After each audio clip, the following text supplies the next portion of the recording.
to this video about gaining your VLN permit at the Nurburgring. So the Nurburgring introduced a couple of years back now a licensing system before you can actually race on the ring in the VLN races.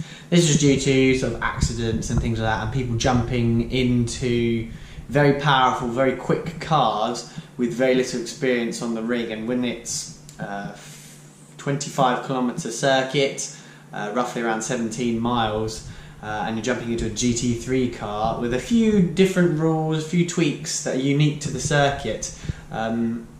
This licensing course is not a bad idea, actually, just to refresh yourself. I'd liken it to doing your national license again. So there's little things just like flags, there's a few different rules based around the flags, where everything is in the paddock, for example, the starting grid procedure with there being in excess of 150 cars per grid, for example.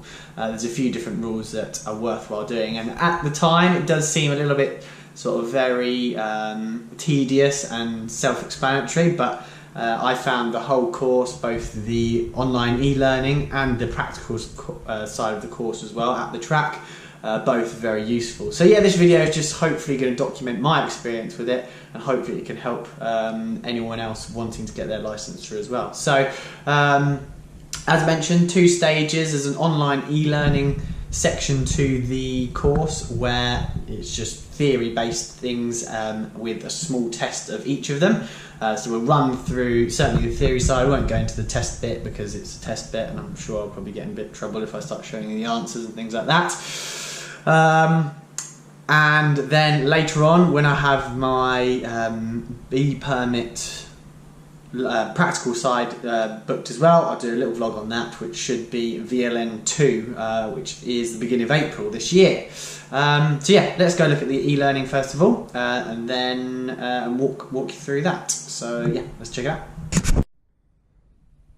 Right then, we are starting off with the DMSB website, the dmsb.de website. This is all in German, of which there are no options to translate it to English. So unless you've got a browser add-on that can change that for you, it's sometimes quite difficult. But you're actually after is this orange marker just here, License Betrangen. Don't even ask me what that translates to. I'm purely going to walk you through where you need to go. So we'll click on that. That then opens up a login page just here. So you need to log in with your license number just here, of which you need to generate by going to the new registration page on the right hand side as driver competitor /DPN. You then pop all your information in here, so your title, last name, first name, street, postcode, where you live, etc, etc, date of birth, emails, agree, and then you click send in the bottom left hand corner. So I didn't actually get my license application confirmation straight away. This took 48 hours to come through in my inbox, so it's not something you can do straight away. So that's something you can't then do the e-learning straight away, for example. So make sure that you do that in advance. So once I did that, let's get rid of that, let's get rid of that, let's get rid of that. We'll go back to here again. I received this email just here. So this again is fully in German, but it basically confirms that my license application has been received, and that my login data just here, I can use that to log into the portal. So I'm going to do that quickly without showing my password and username, hopefully. So I've input my license number and my password now, which I received in an email, as I mentioned, 48 hours after I applied for it, and then we will log in. So once we're logged in, then we can actually start to understand the website. Now we can actually have the option to change to English. In the top right hand side here, we can obviously have our language between Deutsche or English. So I've got that in English now. We want to go down to the e-learning DMSB permit Nordschleife. Click on that, which then opens up. This is the DMSB Academy page on the campus. So we can see here that I've actually completed my permit, and also it shows you how long your permit's valid for. So I'm now up on an A permit, and it shows me that it's valid till the end of this year. So from this page here, it's still in Deutsche, so in the top right hand side here we're going to change that to English. That reloads to then English, which makes life a lot easier just now. We then need to click on My Courses just here, and then what you're really looking for at the top right hand side here is assignments. So you click on that now, and then assignments, you will then have units 1 to 5, which go through all the separate areas for the e-learning permit, and then at the very end there's a final test in order to obtain your B permit e-learning completion certificate.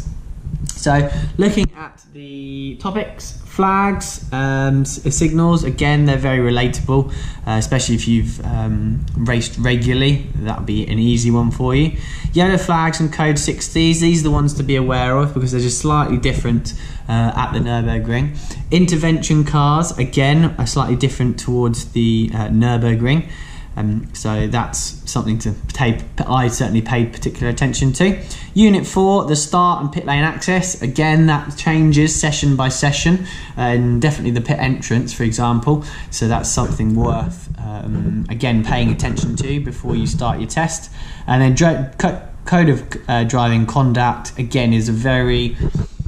It can seem simple, but it's nice that everyone has to go through that because then everyone works along the same rules.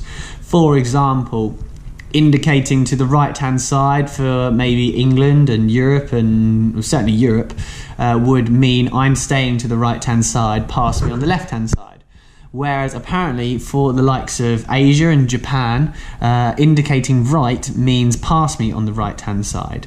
So I'm going to stay left. So again, that just makes sure everyone's singing out of the same hymn sheet and that everyone's playing by the same rules, so there's no confusion whatsoever. And then finally at the end there's a test which is, I believe, about 10 questions long or so, which answers questions on all of the above topics here. Once you've scored 100% in each of these modules and the final test as well, you'll then be issued your permit. So have a quick look at these topics. So flag signals at the Nordschleife. So yeah, 200 marshals post long. Appreciation of the flag, day and night. Obviously there's a Nurburgring 24 hours. Yellow flags, code 60s and green flags, slippery surface flags, blue flags, red flags, white flags, checkered flags. Again, that changes 24-hour race to the VLN races, so it's something worth knowing. And then at the bottom here, start test, and then you will click start quiz, and then there's 4 random questions based on the flag signals that you will then have to pass at 100% just here. Next topic, we go back 2 pages, yellow flags and code 60s, which are the specific order and technique to these. Double waved yellows, code 120. Then code 60, so it normally goes yellow flag, double yellow flag, code 60, which is a nice process to then work down to. Obviously then the speed decreases slowly, so there's less chance and likelihood of you rear-ending someone, for example. I do also have some quite interesting videos here of basically worked examples, so you can see what's right and what's wrong. Intervention cars, so these are effectively almost safety cars. They're more rescue vehicles than safety cars, for example.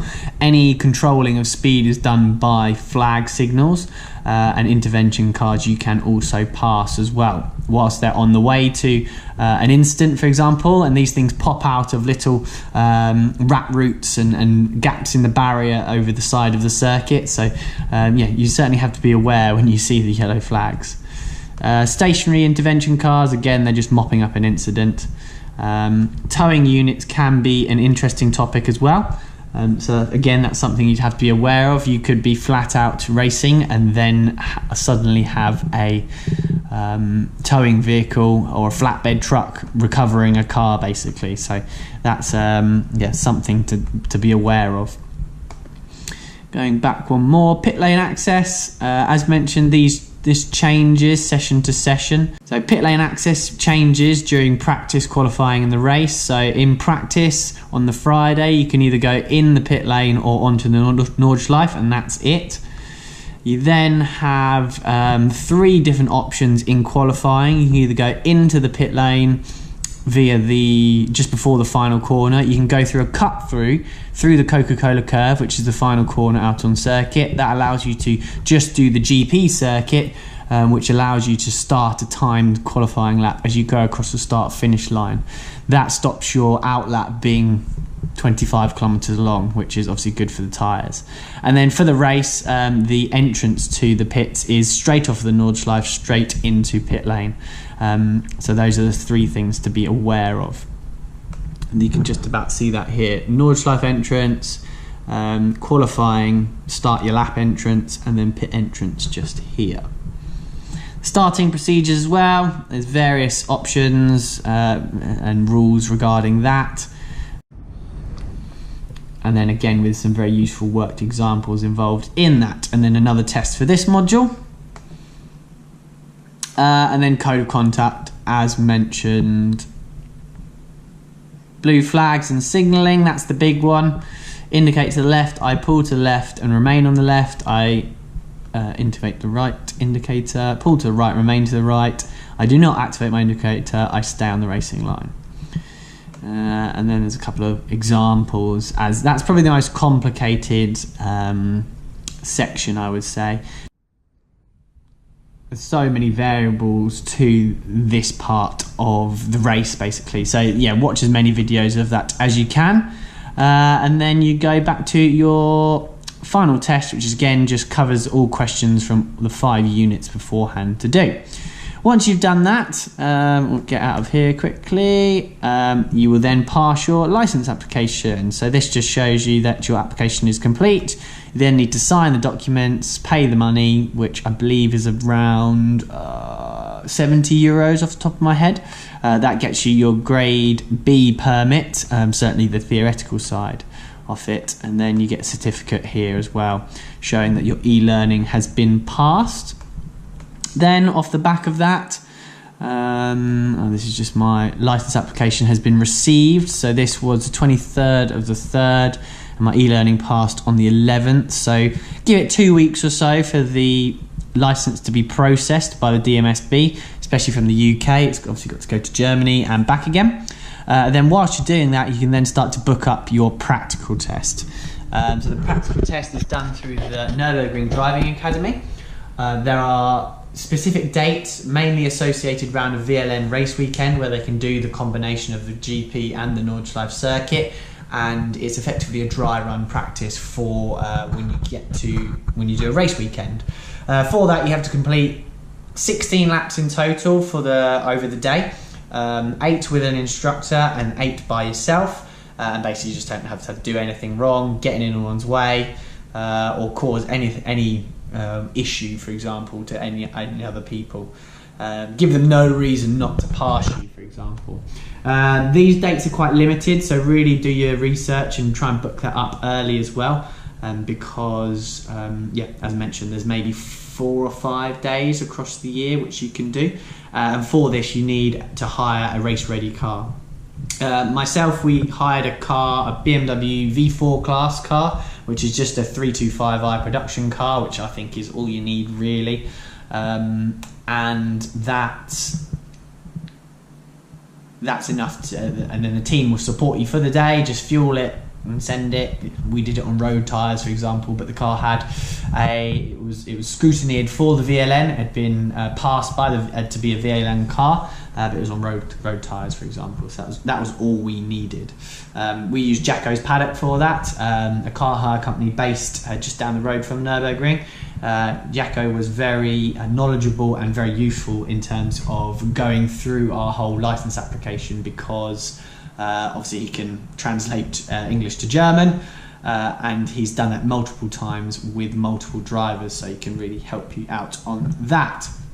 And then after that has been completed, you'll be able to complete your Permit B training. So that allows you onto the ring. However, it doesn't allow you to drive anything above a GT4 class car, so GT3 or GT4, anything like Carrera Cup cars, for example, any special built cars for that. For that, you would need to complete 2 VLN races, 18 laps over those 2 VLN races, and finish in the top 75% of your class in both of those results as well. Otherwise, you do not qualify for your A permit yet, which again I think is just a very good and useful way for people to gain a bit of experience before they jump in the fast stuff. So that is everything that I can think of for gaining your Permit B. I have my Permit B practical test booked in for the next week's time, which will coincide with VLN2. So if I pass my practical test, I can go straight into VLN2, for example, which is the beauty of doing it all in one weekend. It saves me travelling forward and back. So yeah, make sure you tune in for that video as well, and the VLN2 race as well. And if you have any questions or think I've missed anything, then feel free to comment below, and I can try and address those issues in some form or another. So yeah, this is the start of my VLN journey effectively for 2018, so please make sure you subscribe for many more videos to come for the whole VLN season. We've got some pretty cool stuff lined up for that. So yeah, if you like your Nurburgring racing, if you like racing in general, please tune in, follow my story, and I'll hopefully take you as far as I can go within the VLN series. Again, any questions like that, drop a comment below, and I'll try and answer that for you. Thanks for tuning in, and best of luck gaining your license. Ciao, ciao.